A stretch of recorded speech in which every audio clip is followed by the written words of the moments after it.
This channel does not promote any violent, harmful, or illegal activities. All content provided by this channel is meant for an educational purpose and informational only. आज की इस video में हम आपको Kolkata rape and murder case से जुड़ी एक नई जानकारी देने जा रहे हैं, जिसे सुनकर आप भी हैरान हो जाएंगे। 9 अगस्त को Kolkata RG Kar medical college में एक ट्रेनी डॉक्टर के साथ रेप और ब्रूटल मर्डर की खबर ने इस वक्त पूरे देश भर में हंगामा मचा दिया है। बड़ी दुख के साथ बताना पड़ रहा है कि सभी हॉस्पिटल के डॉक्टर, जो कि हम जैसे आम साधारण लोगों के लिए भगवान के समान है, आज उसी हॉस्पिटल के फीमेल्स डॉक्टर सुरक्षित नहीं है। आखिर कौन है इस घटना के पीछे? क्या इसके पीछे किसी बड़े पॉलिटिकल लीडर का हाथ है, जिसकी वजह से इस क्राइम से जुड़े आरोपी को अभी तक कोई भी सजा नहीं मिल रही है? इसी बीच Kolkata rape and murder case से जुड़ी एक नई रहस्य का उद्घाटन हुआ है। वायरल हुआ आरजी कौर हॉस्पिटल की एक लेडी डॉक्टर का वॉइस रिकॉर्ड। বন্ধুরা, আমি এত কষ্ট হচ্ছে ভিতরে যে হসপিটালে বসে থাকতে পারছি না। আমাদের সব ডাক্তাররা সবাই খুব ডিস্টার্বড। আজকে তো ওপিডি বন্ধ রাখা হয়েছে। তোরা জানিস সমস্ত ঘটনা শুনলাম যা মানে সত্যিকারের ঘটনা, যেটা আরজি করের ভিতরের যে ডাক্তার তারা তাদের বন্ধু বান্ধব মারফত এটা ছড়িয়ে মানে এসছে আমাদের কাছে। অ্যাকচুয়ালি যেটা ঘটেছে সেটা হচ্ছে, আমি শুনে তো মানে বিশ্বাস করতেও নিজেকে কেমন লাগছে রে। প্রত্যেকটা আমাদের ওয়েস্ট বেঙ্গলের প্রত্যেকটা মেডিকেল কলেজে, বিশেষ করে কলকাতার সরকারি মেডিকেল কলেজগুলোর প্রিন্সিপালরা, ডিপার্টমেন্টাল হেডরা, প্রিন্সিপালরা বিশেষ করে, তারা পাশ করানোর জন্য স্টুডেন্টদের কাছে রীতিমতো টাকা নেয়। যেসব স্টুডেন্টরা, ইন্টার্নরা, পিজিটিরা যারা ভালো করে ক্লাস করে না বা থিসিস তারা জমা দেবে, পিজিতে তো থিসিস জমা দিতে হয়, তো যারা MBBS final year final pass করবে না সাপ্লি পাইয়ে দেবে, ইন্টার্নের কমপ্লিশন দেবে না, ইন্টার্ন হওয়ার পর কমপ্লিশন না দিলে তারা রেজিস্ট্রেশন নাম্বার পাবে না, এই সমস্ত ভয় দেখিয়ে টাকা পয়সা নেয়। সমস্ত জায়গাতেই এটা আছে। এর মধ্যে সব থেকে নিকৃষ্টের থেকেও নিকৃষ্টতম হচ্ছে সন্দীপ ঘোষ, প্রিন্সিপাল, যে তোর আমাদের কি বলে আরজি কর মেডিকেল কলেজে। সেখানে ভাব যে ওনার একটা বিশাল নেক্সাস ছিল, যাতে উনি বেশ কিছু ইন্টার্ন, হাউস স্টাফ এদেরকে দিয়ে ওই নেক্সাসটা চালাতেন। তারা ওখানে একটা সেক্স র্যাকেট চালাতো, তারা একটা ড্রাগ র্যাকেট চালাতো। ড্রাগ র্যাকেট মানে ওই যে ওটাতে বলেছে না, ড্রাগ মানে শুধু ওই হেরোইন আর ব্রাউন সুগারের ড্রাগ খাওয়া বা মদ খাওয়া নয়। ড্রাগ মানে হচ্ছে যে কম দামি, কম টাকায় যে ওষুধ পাওয়া যায়, যে ওষুধ, ওষুধ না জল ভগবান জানে, সেই ওষুধের মানে কোটি কোটি টাকায় যে টেন্ডার বেরোতো, সেই ওষুধ নিয়ে ওষুধ কোম্পানিগুলোর কাছ থেকে কোটি কোটি টাকা, সেই সমস্ত টাকার একটা বড় অংশ যেত পার্টি ফান্ডে। বুঝতেই পারছিস তাহলে। সেই জন্য পার্টির একদমই কাছের উনি, পার্টির মানে একদম খোদ মানে উপর লেভেলের একদম আসল জায়গাকার কাছে। তো এবার উনি এই যে নেক্সাসটা চালাতেন, তাতে রীতিমতো কোন ইন্টার্নকে উনি পাশ করাবেন, কোন পিজিটিকে উনি থিসিস কমপ্লিট করাবেন, সেগুলো সব ভয় দেখিয়ে টাকা নিতেন। আর তার হয়ে কাজ করতো ওই ইন্টার্ন হাউস স্টাফের একটা পুরো বড় নেক্সাস। এবার এই মেয়েটির যে পিজিটি, মেয়েটি অত্যন্ত ভালো, সে তার থিসিসটা কমপ্লিট করাবে না বলে হুমকি দিচ্ছিল। সে এটা জানতে পেরে গিয়ে বলেছিল যে আমি এরকম কোনোভাবেই মেনে নেব না, আমি এর এর বিরুদ্ধে আমি যাব এবং আমি এর বিরুদ্ধে সব ফাঁস করে দেবো। তখন তাকে রীতিমতো ধমক দেওয়া হচ্ছিল। এটা চলছিল লাস্ট 6 মান্থস ধরে। 6 মাস ধরে তাকে এই হুমকি দেওয়া, তার প্রতি মানে বেশি বেশি প্রথমের দিকে কি করছিল, অত্যাচার করছিল। মানে কিরকম, বেশি বেশি করে নাইট ডিউটি দিচ্ছে, at a stress 36 hours duty, বেশি বেশি করে নাইট, বেশি বেশি করে খাটানো, এবং এগুলো সব জানে ডিপার্টমেন্টাল হেড, চেস্টের যে ডিপার্টমেন্টাল হেড সেও জানে, সিনিয়র পিজিটিরা সবাই জানে। প্রিন্সিপালের নির্দেশেই হচ্ছে এবং ওনার নেক্সাস ছেলে মেয়েরাই কাজ করছে। তো তারা 6 মাস ধরে এটা করেছে।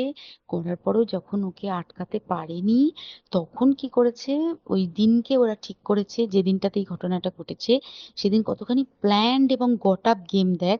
সেই দিন ওই ঘরে, ওই সেমিনার রুমে প্রত্যেক দিনই চারতলার আরো অনেকেই যারা সিনিয়র পিজিটি বা জুনিয়র পিজিটি, তারা কিন্তু বিশ্রাম নিতে যেত, অনেকেই ওই ঘরে যেত। সেই দিনকে ও একা, ওকে ওকে বলেছে তুমি ঘুমিয়ে পড়ো, ওকে একা রেখে এসেছে। বাকিরা কাউকে যেতে দেয়নি, বলেছে ওই ঘরে আজকে ঘটনা ঘটছে, মানে কাজ হচ্ছে, ওই ঘরে কেউ যাবে না। ওই ঘরে সেদিনকে ওর সাথে যখন খাওয়া দাওয়া করেছে বাকি 4 জন, সেই 4 জনের মধ্যে একটি মেয়ে পর্যন্ত ছিল। সে কিরকম মেয়ে চিন্তা কর। এরা ডাক্তার না জানোয়ার জানি না আমি, জানোয়ার বললেও জানোয়ারদের অপমান করা হয়। মানে জানোয়ার সমাজে এরকম কাজ হয় না। তো ডাক্তার না কি আমি বলতে পারবো না। সেই ইন্টার্ন মেয়েটি আরেকটি ইন্টার্নের গার্লফ্রেন্ড। তো তার সাথে ওই পিজিটি মেয়েটির প্রচুর ঝগড়া হয়েছে। ঝগড়া হওয়ার পরে তারা তো হুমকি টুমকি দিয়ে চলে গেছে, দিয়ে তারপর বলেছে তুমি ঘুমোও। এবার ও তো আর জানে না ভালো মনে শুতে এসেছে। তারপরে তারা গিয়ে মদ টদ খেয়েছে, 7-8 জন মিলে চড়াও হয়েছে। এবং তোরা জানিস যে প্রথমে তার হাত দুটোকে দুপাশে দুজন ধরে রেখেছে এবং সেই কাজে সেই মেয়েটিও সাহায্য করেছে, ইন্টার্ন মেয়েটি। দুজন ওকে পা দুটোকে টেনে জরাসন্ধর মতো ছিঁড়ে ফেলেছে, মানে ছেঁড়ার মতো করে টেনেছে, যাতে পেলভিক বোন ভেঙেছে, গলার বোন ভেঙেছে। মানে কি বিপর্যস্ত, মানে বিধ্বস্ত, কি নৃশংস অত্যাচার করেছে। ওকে উল্টো দিক করে শুইয়েছে, পিঠের ওপর দিয়ে বুট পরে হেঁটে গেছে, মাথাটাকে এমন থেতলেছে যে মানে স্কাল ফাল রাপচার হয়েছে। এই সমস্ত করার পরে শ্বাসরোধ করে তাকে মেরেছে। মেরে তারপরে আরো যেটা আরো ভয়ঙ্কর, যে একটা মৃত মানুষকে মিনিমাম ডিগনিটি দিতে জানে না। তারা নিচে এসে দেখেছে ওই সঞ্জয় তখন বসে মদ খাচ্ছিল অন্য আরো গ্রুপ ডি স্টাফদের সাথে। সঞ্জয় ছেলেটা হচ্ছে তার কাটা সঞ্জয় বলতো ওরা, ওকে বলে ফল গাই। মানে ওর একটু ওইসব আলুর দোষ আছে, ও যত্রতত্র যখন তখন ওই প্রস্টিটিউট এলাকায় যায়। এবার দেখেছে যে একে দিয়ে যদি একটা রেপ করিয়ে দিতে পারি তাহলে ঘটনার মোড়টা অন্যদিকে ঘুরে যাবে। এইবার ওকে বলেছে যা, সেমিনার রুমে তোর জন্য রেখে এসেছি, যা তুই এবার গিয়ে কাজ করে দিয়ে আয়। ও এসে ওই ডেড বডি খেয়ে রেপ করেছে, যাতে তার ভ্যাজাইনাতে সিমেন্ট পাওয়া যায়। তো এবার এই হচ্ছে, প্লিজ আমি নাম করে ফেললাম সবকিছুই। কতজন আমি যে নামগুলো পাঠিয়েছি এই সব ডাক্তাররা, এরা সব জড়িত জানিস। কিন্তু কেউ কোনো প্রমাণ নেই, প্রমাণ লোপাটের জন্য সেদিনকে ওই ইন্টার্ন এবং ডাক্তাররা যে ওইখানের যে বাথরুমটাতে হাত পা ধুয়েছে, রক্ত ধুয়েছে, সেইটাকে সাত তাড়াতাড়ি প্রমাণ লোপাটের জন্য ওই দেওয়ালকে ভেঙে দিয়ে তার মানে ওই বাথরুমের জায়গাটাকেই ভাঙতে হচ্ছে ওদের। ওখানে নাকি ওরা রুম বানাবে, কালকে দেখেছিস তোরা খবরে। আর বেশি বলতে পারছি না, মানে তোরা তো সবাই প্রোটেস্ট করিস, আমরা তো আমাদের দিক থেকে করছি, কিন্তু কিছুই হবে না। এই পোড়া দেশে কিছুই হবার নেই, শুধু ভেতরে ভেতরে গুমড়ে গুমড়ে কষ্ট পাওয়া। আর আগামী প্রজন্মের যে ডাক্তাররা বেরোবে, তারা যে ইন্টার্ন বা পিজিটি বা এই যাদের কাছে আমরা যাব ভবিষ্যতে, তারা কি ডাক্তার না কি আমি জানি না। কি নিয়ে তাদের কাছে আমরা যাব, আর কি করেই বা আমাদের পরের প্রজন্মকে আমরা সুরক্ষিত রাখবো। इस कॉल रिकॉर्डिंग में वो महिला 9 अगस्त को आरजी कौर हॉस्पिटल में होने वाली रेप और मर्डर केस के बारे में खुलासा करती है, जो कि अब सोशल मीडिया पर भी वायरल है।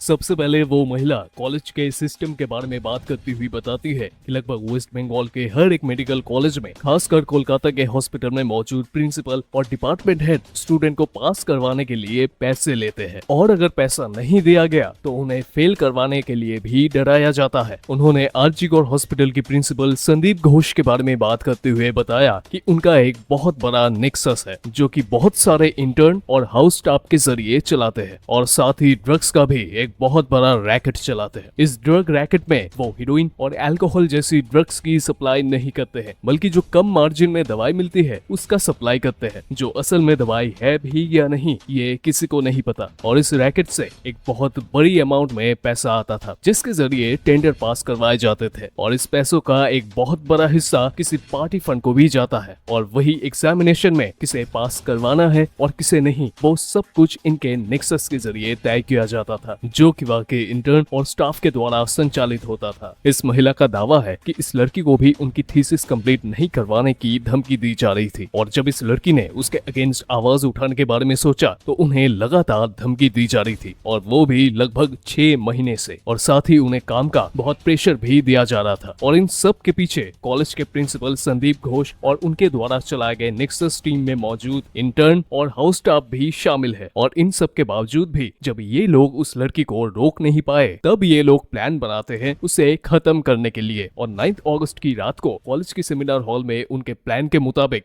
उस लड़की को अकेले रेस्ट करने के लिए कहा गया, और बाकी लोगों से ये कहा गया कि उस सेमिनार हॉल में काम चल रहा है, इसलिए वहाँ पर जाना अभी मना है। और फिर उस रात को वो लड़की खाना खाने के बाद जब सोने गई तो वहाँ के ये इंटर्न उस पर हमला करते हैं। इस हमला करने वाले इंटर्न में 8 लोग थे, जिनमें 7 लड़के और एक लड़की थी, जो कि उन 7 लड़कों में किसी एक की गर्लफ्रेंड है। एक लड़की होकर ऐसी घिनौनी हरकत में शामिल हुई और उन लोगों का साथ दिया। ये लोग सबसे पहले उसकी दोनों हाथों को दोनों तरफ से पकड़ते हैं और उसकी पैर को पकड़कर चीर देते हैं। इसके बाद उसके बॉडी के ऊपर से बूट पहनकर वो लोग चलते हैं। साथ ही उसके सर पर भी वार करते हैं। उसके चश्मे को भी फोड़ा गया, जिससे उसकी आंखों से खून बहने लगे। वो लोग मिलकर इस लड़की को ऐसी बुरी तरह से टॉर्चर करते हैं जिसे बताने में भी हमें झिझक हो रही है। इन सब के बाद उस लड़की को गला घोट कर मारा गया। इसके बाद वो लोग इस घटना को एक नया मोड़ देने के लिए बाहर आकर नशे में धुत संजय को बोलते हैं कि सेमिनार हॉल में तुम्हारे लिए कुछ है और अंदर जाके अपना काम करके आओ। इसके बाद वो संजय अंदर जाकर उस डेड बॉडी के साथ रेप करता है और इसकी वजह से उस लड़की के वजाइना में 150 ग्राम का सीमेंट भी पाया जाता है, जो कि पोस्टमार्टम रिपोर्ट में भी बताया गया है। लेकिन ये सिर्फ एक अकेले संजय का काम नहीं हो सकता। कोलकाता आरजीकर मेडिकल कॉलेज की इस इंसिडेंट को लेकर आपका क्या विचार है, वो इस वीडियो के कमेंट के जरिए हमारे साथ जरूर शेयर करें और आगे इस घटना से जुड़ी और भी सारी अपडेट्स को प्राप्त करने के लिए हमारे साथ जुड़े रहे और इस चैनल को सब्सक्राइब करें।